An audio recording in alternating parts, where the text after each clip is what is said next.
네, 반갑습니다. 김동석의 리얼 주식입니다. 오늘의 리얼 주식은 거리두기 4단계 격상 충격입니다. 거기에 따라 2차 대폭락 위기 속에서 날아오를 제약바이오 대장주 공개하니까요.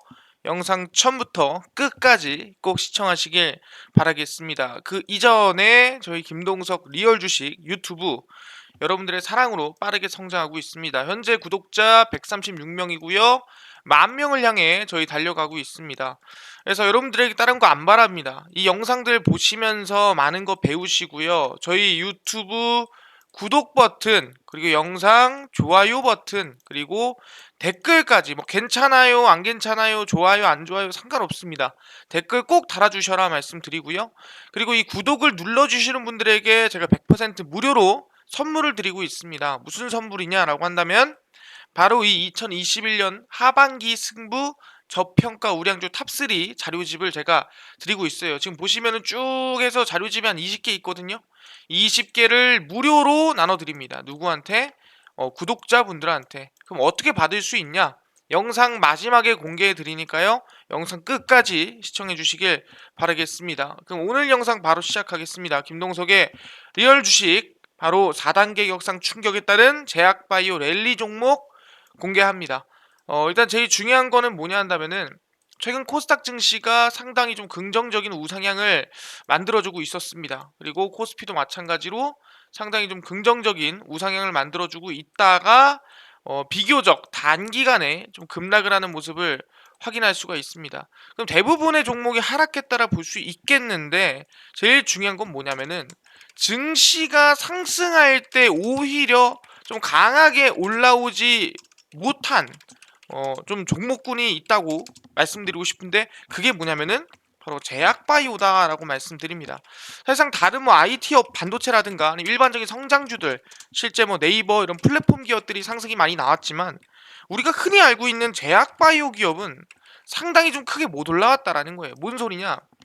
실제 이 제약 지수를 보면 이 제약 종목들을 평균적으로 모아놓은 지수입니다. 그래서 보시면은 이 코스피 내에서 제약 지수는 제약바이오 종목들만 모아서 만든 지수예요. 그래서 제약 지수를 보시면은 과거에 그러니까 2020년도까지 하더라도 상승세가 충분히 나와주고 그 이후에 눌림목 전고점 뚫고 그 다음에 2021년도에 지수 대비해서 상당히 많은 조정세 반등이라든가 상승세가 사실상 전고점을 뚫은 지수에 비해서는 크게 올라오지 못했다라는 거죠. 그러니까 지수 대비해서 큰 상승이 나오지 못했고 지수 대비해서 오히려 성장이 덜 나온 종목이 제약바이오다라 볼 수 있는 거고 사실 코스닥을 가서 본다 하더라도 제약 지수가 있습니다.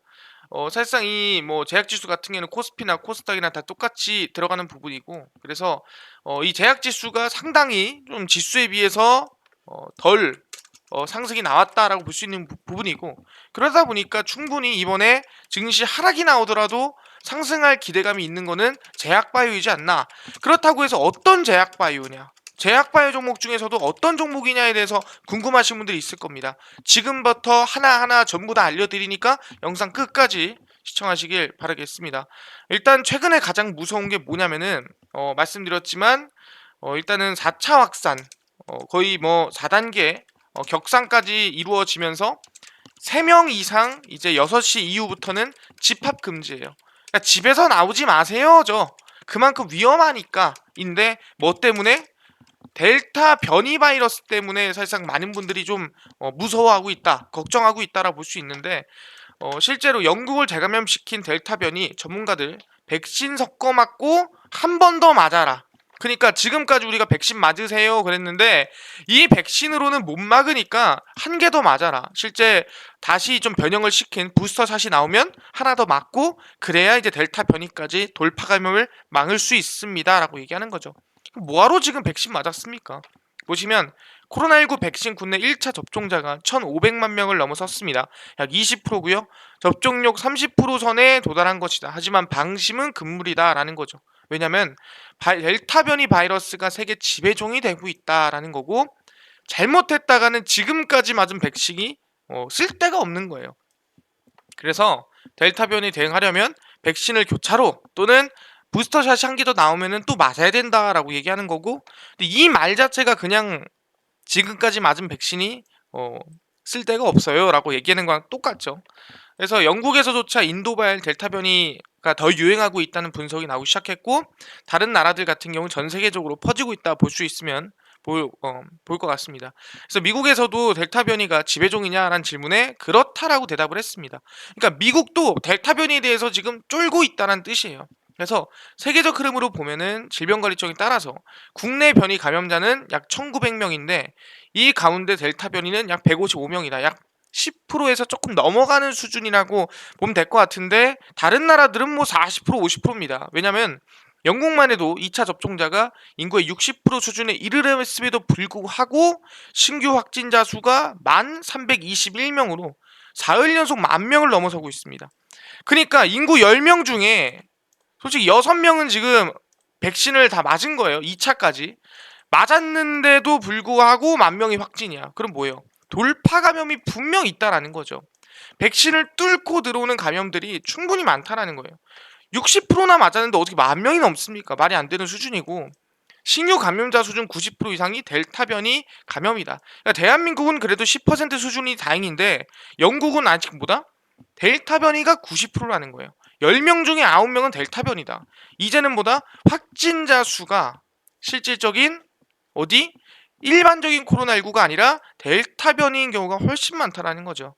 그래서 방역 수칙 조심하고 2차 접종 끝냈다 하더라도 걱정하지 말고 일단은 집에 있어라. 마스크 써라. 라는 거에 대해서 얘기를 하죠. 뭐 얼마 전까지는 마스크를 빼내 마내 하다가 갑자기 사람들 모습이 바뀌었습니다. 근데 웃긴 게 뭐냐면은 미국에선 이런 얘기합니다. 델타 변이 펴지는 거 오케이. 델타 변이 무서운 거 알겠어요. 하지만 신규 확진자는 99.7%가 미접종자다라는 거죠. 그러니까 어쨌든 확진 나는 건 알겠는데 백신 안 맞은 사람들만 걸리더라. 오해하지 마라. 백신 돌파되는 경우 거의 없더라. 우리는 안 맞은 사람만 걸려요. 그래서 99.7%가 백신 미접종자예요 라고 미국에서 얘기를 한 거죠. 그래서 델타 변이 바이러스가 급속도로 퍼지는 미국에서 코로나19 신규 확진자 대부분이 백신을 접종하지 않은 사람들이다 라고 얘기하는 거죠. 그리고 미국 신규 확진자의 절반 수준이 델타 변이 감염돼 있습니다. 미국도 하루 확진자가 10,000명이고요. 이 10,000명 중에 5,000명은 델타 변이라는 거죠. 상당히 높은 수준입니다. 그래서 보시면 신규 확진자의 99.7%가 백신을 접종하지 않았다라는 거고, 신규 확진자 중 52%는 전파력이 강한 델타 변이에 감염된 것으로 나타났다라고 얘기를 했습니다. 하나하나 볼게요. 그 다음에 뭐 백신 접종이 뭐 저조한 주인 미시시피 주에서는 보건당국이 모이지 마세요라고 얘기를 한 거고, 26개 주에서 신규 확진자가 전체적으로 뭐다? 안 맞은 데가 아니라 전체적으로 증가하고 있다라고 보이는 부분이고, 17개 주에서도 입원율이 늘었습니다. 그래서 전체 인구의 절반인 55%가 최소 한 차례 이상 코로나19 백신을 접종을 했습니다. 최소 10명 중에 5명, 2명 중에 1명은 접종을 했는데 확진자가 10,000명이고, 근데 웃긴 거는 그 10,000명 중에 진짜 1명에서 10명, 뭐 정말 몇 명 나올까 말까 한 사람만 백신 접종자고 나머지는 다 미백신 접종자다. 사실상 말이 안 되는 소리다라고 보는 게 맞다라는 거죠. 어떻게 99.7%가 백신 미접종자만 확진자가 나오겠습니까? 미국에 있는 사람들의 50%가 백신을 맞았는데, 이건 사실상 저는 믿을 수 없는 기사라고 말씀드리겠고요. 왜 그러냐 한다면 대한민국 기준으로만 봐도 알 수가 있어요. 대한민국은 사실상 이 델타 변이 바이러스가 그렇게 세지 않는 게 사실이거든요. 그럼에도 불구하고 돌파 감염이 있다라는 거예요. 왜? 백신은 우리나라 전통적인 백신이 아니잖아요. 다 어디 거야?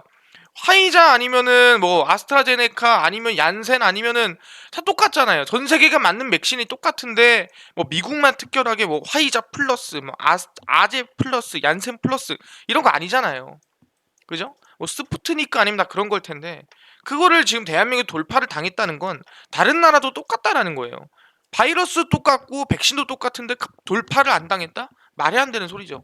그래서 보시면 고위험군인 60대 이상 코로나19 확진자 중에는 아주 드물지만 돌파 감염이 확인됐습니다. 접종자 완료자가 뭐야 3.4%인데 60대가 실제 쭉 보면은 총 확진자가 1628명 중 고위험군인 60대 이상에 대한 분석을 발표를 했습니다.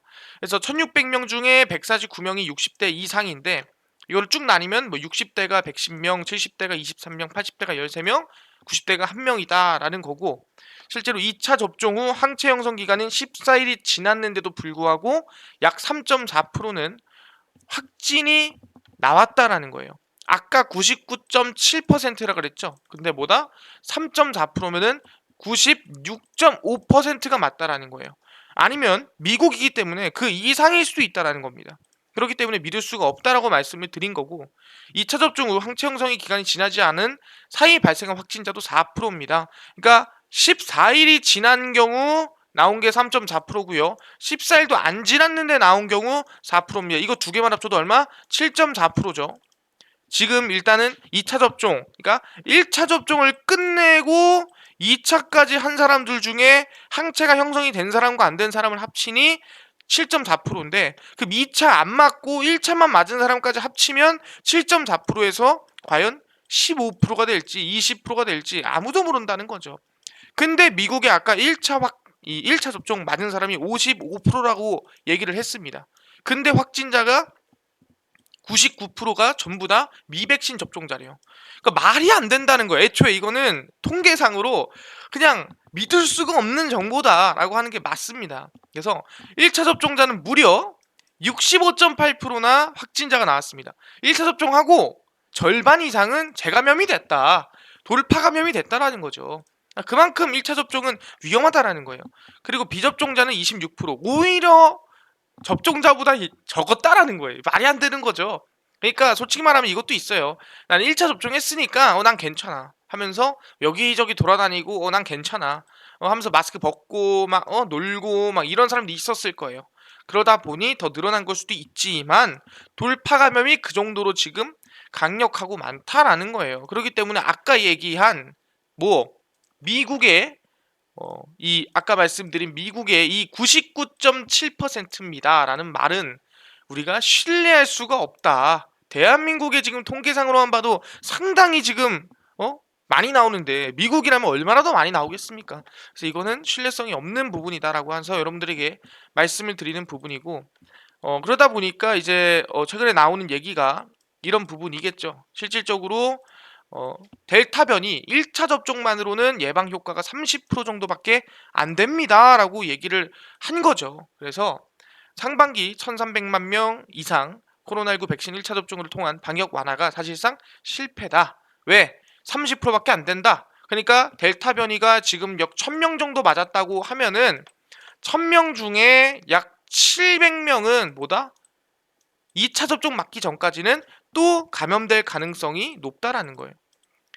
확진될 가능성이 높다라는 거죠. 상당히 굉장히 높은 수준이다라고 보시면 되는 부분이고, 그래서 정부 상반기 1,300명 이상 백신 1차 접종을 받고 1,000명 이하로 유행 규모가 유지되면 7월부터 방역 완화를 골자로 한 새로운 사회적 거리두기를 적용하기로 했는데 망해버렸다라는 내용입니다. 결론적으로는 망해버렸다라는 거고, 이제 이 예방 접종을 보시면 델타형 변이는 2차 접종을 완료해야 몇 프로? 60에서 88% 예방 효과를 기대할 수 있다는 거예요. 그러니까 1차는 몇 프로? 1차는 30%. 2차까지 다 맞았어. 2차 맞고 14일 다 지났어. 그래도 60%에서 88%입니다.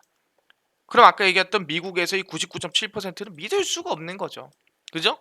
왜? 60에서 88%. 이 너무 길어요. 뭐 80에서 88%도 아니고 60에서 거의 30% 차이가 나는 거를 5차 지금 표준 편차라고 지금 써놓은 거예요.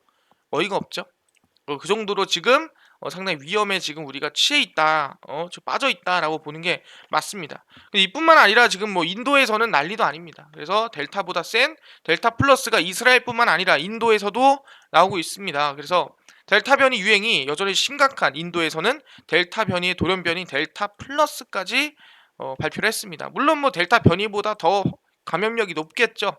그래서 최근에는 10분의 1 규모로 줄어들면서 2차 대유행 거센 폭풍은 꺾인 모습인데, 실제 이 인도에서 델타 변이가 막 퍼지는데 알파 변이보다 감염력이 60% 넘고 그게 델타 변이인데 여기서 델타 변이 플러스까지 생겼다라고 생각하시면 될 것 같아요. 어디? 인도에서.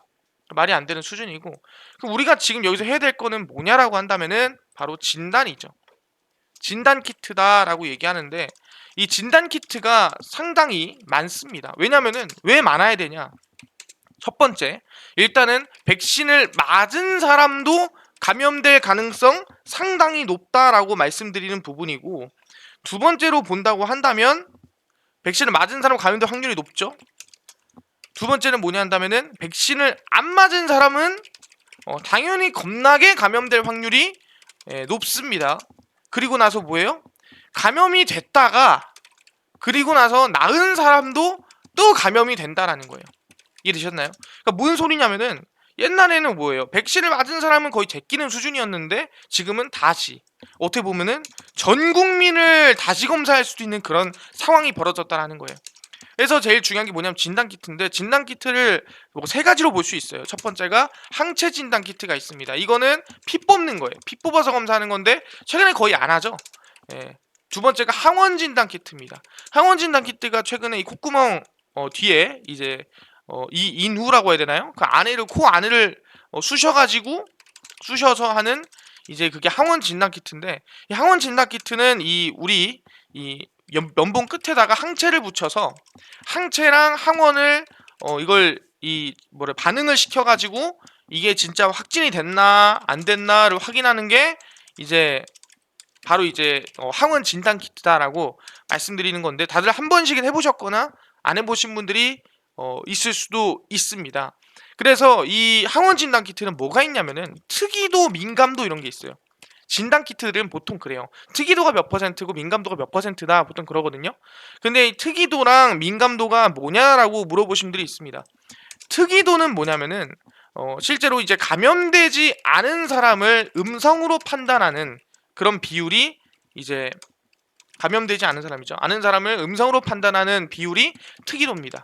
그러니까 이 사람은 감염이 안 됐어. 그래서 검사를 해보니까 음성이네 라고 검사하는 수준이 특이도고, 민감도는 실제로 감염된 사람을 이제 양성으로 판단하는 게 이제 민감도입니다. 그래서 특이도 같은 경우에는 실질적으로 뭐다?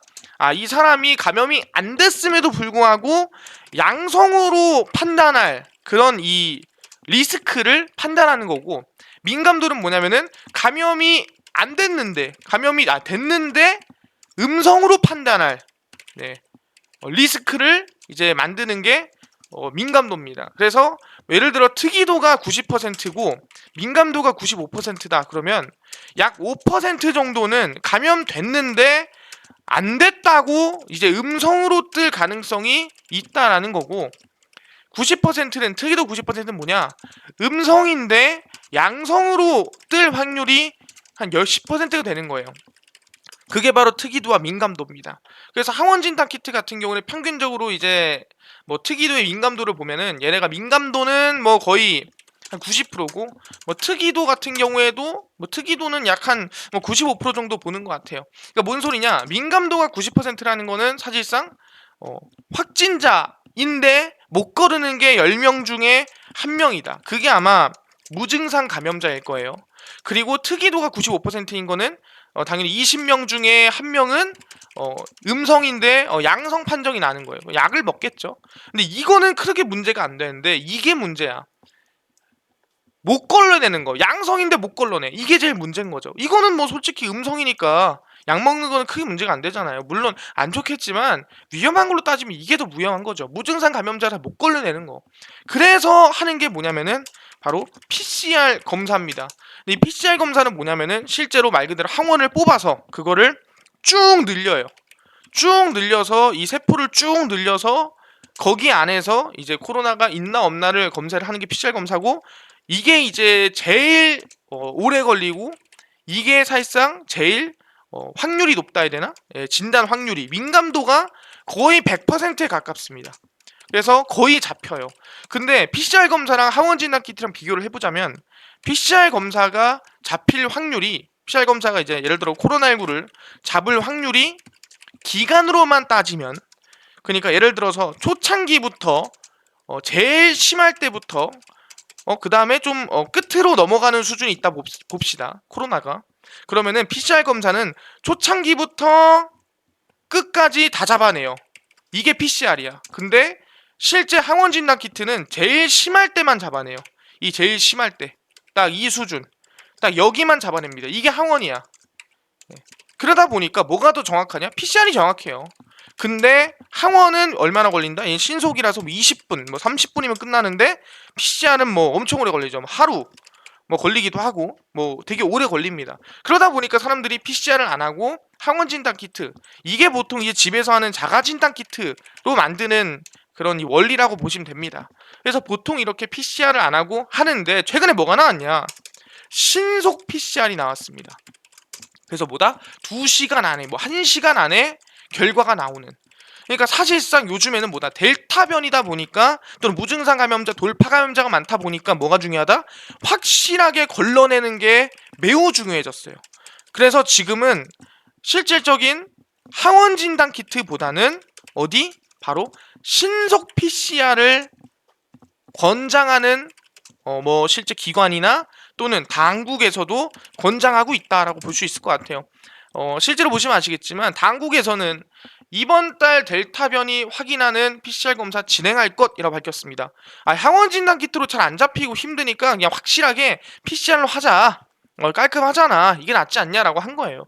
그래서 방역 당국이 최근 국내에서 퍼지는 코로나19 델타형 변이 바이러스를 신속하게 확인할 수 있도록 유전자 증폭 PCR 검사 방식을 이번 달 도입할 계획이다라고 밝혔습니다. 이미 밝혔어요.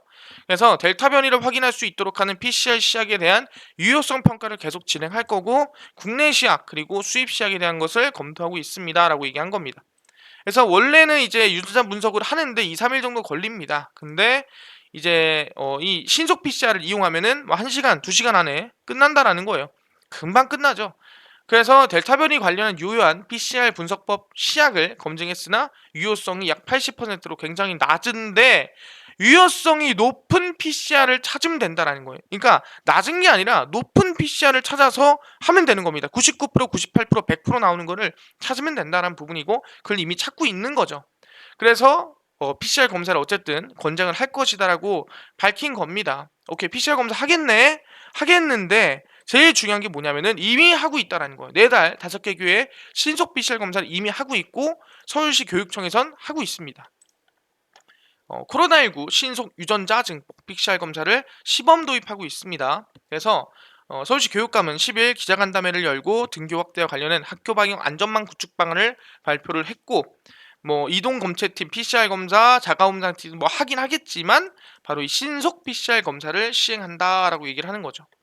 그래서 이제 14일부터 등교가 확대되는 중학교 가운데 학생 수 500명 이상인 190개 교 1명씩 방역 인력을 지원을 하고 2학기 전면 등교에 대비해 모든 학교에 2명씩 방역 인력도 배치를 할 예정이다 라고 해서 이제 애매하게 하지 말고 확실하게 우리 신속 PCR로 100%씩 확률 나오게 하자라고 밝힌 겁니다. 그래서 이미 PCR을 도입하고 있어요. 정부에 찾고 있고요. 아니 근데 그러면은 그냥 항원 진단 키트로 빨리 아니면 자가 진단 키트로 빨리 하는 게 낫지 않나요? 라고 하는데 제일 중요한 게 뭐냐? 자가 진단 키트에서 양성이면 어떻게 하고 음성이면 어떻게 할까? 음성이면 뭐 상관없고 양성이면 중요하겠죠. 근데 중요한 건 뭐냐? 사실상 전문가 도움 없이 직접 코 속에 넣어서 직접 검사를 할 수 있는 게 자가 진단 키트고 아까 얘기한 대로 항원 진단 키트입니다. 그래서 15분에서 20분 안에 돼요. 얼마나 좋아? 이게 더 낫지 않나요? 훨씬 나을 수 있지 않나요? 최근에 뭐 상장하는 SD 바이오 센서라든가 뭐 휴마시스 같은 경우에도 그런 거고 아까 얘기한 대로 특이도는 뭐다? 음성을 거르는 거고 민감도가 양성을 거르는 겁니다. 그래서 특이도가 100%는 의미가 없어요. 특이도 100%입니다. 속지 마세요. 뭐다? 민감도다. 민감도 몇 퍼센트? 10명 중에 2명은 못 잡아낸다는 거예요. 휴마시스도 10명 중에 1명은 못 잡아낸다는 거예요. 그렇기 때문에 특이도보다는 민감도에 집중하셔야 됩니다. 그래서 자가김장 키트는 누가 사용해야 되나? 집에 있는 사람이 하겠죠. 근데 중요한 건 뭐다? 제일 중요한 건 뭐다? 검사 결과를 판독을 하고 나서 다시 뭐다? 유전자 증폭 검사를 다시 받아야 돼요. 또 받아야 돼. 근데 붉은색 한 줄. 나 음성인데? 나왔는데 의심되면은 또 PCR 또 받으라는 거야. 이게 뭔 소리냐? 자가진단 키트를 믿지 마라 이 소리예요. 해서 결국에 했는데 양성 나와도 받아야 되고 음성 나와도 살짝 걱정되니까 또 받으러 가세요. 그러니까 자가진단 키트는 뭐냐? 그냥 해보는 거야. 믿음이 없어요. 솔직히 지금 당장은. 어쨌든 PCR 받으세요. 이 소리입니다. 그러다 보니 PCR이 더 중요하다라고 말씀을 드립니다.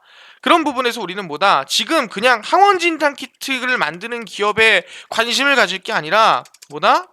신속 PCR, 그냥 PCR이 아니라 신속 PCR 진단 키트를 만드는 기업에 관심을 가져야 충분히 우리는 단기적인 수익이나 큰 급등이 나올 수 있지 않냐라고 기대를 해볼 수 있다라는 거죠. 그래서 하나하나 말씀드리겠습니다. 첫 번째는 미안합니다. AMS 바이오입니다. 신속 PCR 진단 키트 일반 사용 승인을 획득을 했습니다. 그래서 아까 학교에서 쓴다고 했죠. 그래서 학교 등 공급처 확대가 기대되고 있고요.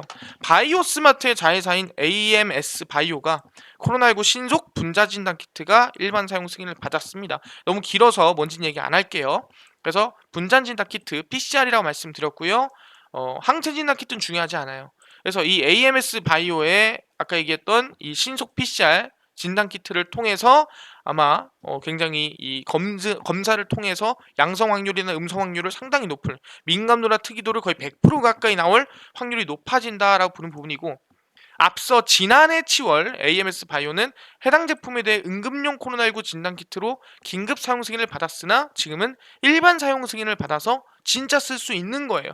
그래서 시선바이오의 신속 PCR 제품의 경우 온도를 변화시켜야 하는 일반적인 PCR 제품과 달리 같은 온도에서 유전자를 증폭하는 등온 핵산 증폭법 방식을 적용한 제품이다라는 거죠. 그러니까 굉장히 좋은 PCR이다 라고 하는 부분이고, 1시간이면 된다. 아까 2, 3일 걸린다 했는데 신속 PCR은 1시간이면 된다라는 거예요. 그렇기 때문에 충분히 기대감이 크다라는 거죠. 얘 뭐의 사거리다? 바이오스마트다. 그렇기 때문에 바이오스마트에 대한 관심을 좀 가져야겠죠. 첫 번째입니다. 바이오스마트고요. 최근에 이 이슈로 급등이 나왔다가 다시 눌림목이 좀 나오고 있고요. 확진자가 늘면 다시 반등이 나오겠죠. 확진자 폭증에 따라 상승 기대입니다. 그래서 첫 번째가 뭐냐면은 신속 PCR 관련주 바이오스마트입니다. 얘는 자회사가 이 기업이 만드는 기업이고, 두 번째는 뭐냐면은 바로 미코바이오메드라는 기업이에요. 미코바이오메드가 PCR 기반 신속 진단 장비 WHO 긴급 사용 허가라고 하면서 2020년 12월 15일에 받았습니다. 미코바이오메드가 유전자 증폭 PCR 기반 신종 코로나 바이러스 감염증 신속 진단용 제품인 어쩌고저쩌고를 지난 10일 12월입니다. 작년 WH로부터 긴급 사용 허가를 받았습니다. 그래서 미코바이오메드도 결국엔 신속 진단 키트를 만드는 기업이다. PCR 기반. 그래서 미코바이오메드도 여러분들이 관심을 가져야 된다는 말씀드리고요. 미코바이오메드를 보시면 최근에 주가가 급등이 나오고 계속 이 천장을 때리고 있어요. 보이시죠? 한번 때렸죠? 오케이. 또 때렸습니다. 오케이. 또 때렸어요. 여기서 한 번은 충분히 상승이 또 때릴 수 있지 않을까라는 생각이고, 세 번째입니다. 마지막 종목이고요. 제가 더 못 찾았습니다. 그래서 더 있으면 있을 수 있는데 제가 찾으면은 또 여기저기 올려드릴게요. 세 번째는 진매트릭스입니다. 진매트릭스가 코로나19 신속 PCR 키트 FDA 승인 소식에 급등이 나왔는데 2020년 9월입니다. 작년에 나왔죠. 그러니까 이미 발표가 났는데 사람들이 항원 진단 키트에 몰빵 치다 보니까 PCR을 좀 등한시하고 있었는데 최근 들어서 다시 PCR이 중요하구나라고 좀 집중하고 있는 부분입니다. 그래서 진매트릭스가 신속 PCR 2, 3일 걸리는 거를 1시간 만에 유전자 증폭을 해서 확진자를 뽑아낼 수 있는 PCR 신속 진단 키트를 FDA로부터 긴급 사용 승인 획득을 했습니다. 그래서 일반 사용 승인을 받은 이 기업은 AMS 바이오, 바로 이 바이오스마트밖에 없습니다. 그렇기 때문에 충분히 이게 아마 제일 대장주가 되지 않을까 생각하고 그 밑으로 쭉쭉 이어질 거라 예상을 합니다. 그래서 이런 제약바이오 종목들 여러분들이 관심 있게 봐야 돼요. 그냥 진단 키트네, 그냥 백신이네, 그냥 치료제네, 이게 아니라 여러분들은 좀 깊숙이 뭐가 뭐고 어떤 게 제일 중요한가를 볼 필요가 있다라는 겁니다. 그래서 이뿐만 아니라 당일 매일 좀 급등이 예상되는 종목을 알고 싶어요 하시는 분들이 있고, 이뿐만 아니라 저는요, 장 시작 전에 미리 좀 급등 예상되는 시황을 좀 알고 싶어요. 그리고 저는요, 충분히 미리 급등 예상되는 테마주도 좀 알려주세요. 저는 매매하는 또 급등 매매법 이런 것도 좀 알려주세요 하시는 분들이 있어서 그분들에게 제가 이제 직접 김동석 대표가 제가 어플 하나 만들었습니다. 바로 김동석의 리얼 주식이라는 연구소라는 어플이고요. 김동석의 리얼 주식 연구소입니다. 100% 무료 어플이에요. 이 위에 있는 거 다 들어가 있는 어플이고요. 여러분들 각 스마트폰 안에 구글 플레이 또는 플레이 스토어라고 있습니다. 여기 안에서 다운받으실 수가 있고 앱스토어는 지금 승인 대기 중입니다. 대기 중이니까 좀 기다려 주시고요. 그래서 각 스마트폰 안에 구글 플레이에 들어가십니다. 플레이 스토어에 들어가셔서 뭐라 검색하냐? 김동석의 리얼 주식 연구소라고 검색을 하시면 이렇게 김동석의 리얼 주식 연구소가 뜹니다. 이 리얼 주식 연구소를 검색을 해서 터치 하시고 들어오시면 100% 무료입니다. 무료로 설치가 가능하니까요. 무료로 꼭 김동석의 리얼 주식 연구소 어플 다운 받으셔라 말씀을 드립니다. 그래서 어플을 다운 받으시고 나면은 이렇게 어플이 여러분들에게 뜨게 됩니다. 이게 바로 김동석의 리얼 주식 연구소 어플이고요. 추천주 있죠? 급비 분석 이게 시황입니다. 그리고 자료에서 테마주 강의 자료 다 올려드립니다. 그래서 100% 무료로 운영하고 있어요. 그래서 들어가시면 추천주로서 월요일날 급등 가능한 종목도 올려놨으니까 꼭 확인하셔라 말씀드리고요. 그리고 아까 이 영상 초반에 말씀드렸던 2021년 하반기 승부주 저평가 우량주 탑3 자료 제가 무료로 구독자분들한테 드린다고 했죠. 100% 무료로. 어디서? 바로 이 어플에서 드릴 거예요. 그래서 이 어플을 다운받으신 분들 중에 보시면 하반기 상승기대 저평가 우량주 탑3 자료 신청이 있습니다. 여기에 들어가서 신청할 수가 있습니다. 그래서 이 자료를 누르면 반갑습니다. 김동석 대표입니다. 쭉 돼 있고 탑3를 공개해 드립니다. 근데 이 자료를 어떻게 받냐? 일단은 김동석의 리얼 주식 유튜브를 구독을 해놔야 돼요. 무조건. 구독을 해놓고 그 다음에 이 어플을 다운받으신 다음에 이 글 밑에 댓글에 동참이라고 작성을 해주셔야 돼요. 그래서 제가 확인돼야 되는 거는 유튜브 구독과 이 어플을 다운받아서 동참을 작성했다는 걸 확인을 하고 그 다음에 주변 사람들한테 이런 거 준다니까 다들 해봐라 하면서 유튜브나 어플 공유 많이 해주시면 고마울 것 같습니다. 그래서 구독을 안 했거나 동참을 안 남기면 안 드립니다. 그러니까 꼭꼭꼭 여러분들은 동참하시고요. 밑에 동참 상당히 많이 했습니다. 여러분들도 꼭 동참하셔라 말씀을 드릴 테니까 저희 리얼 주식 연구소 안에 테마주라든가 강의 그 다음에 이렇게 시황도 매일매일 올려드립니다. 그러니까 리얼 주식 연구소 어플 100% 무료입니다. 무조건 다운받으셔라 말씀을 드리고요. 이뿐만 아니라 저희 김동석 리얼 주식 유튜브입니다. 여러분들 사랑으로 구독자 커가고 있으니까 10,000명까지 파이팅해서 달려가면 좋을 것 같습니다. 유튜브 구독 버튼, 영상 좋아요 버튼 그리고 댓글까지 꼭 남겨주셔라 말씀드리고요. 오늘 영상은 여기서 마치도록 하겠습니다. 감사합니다.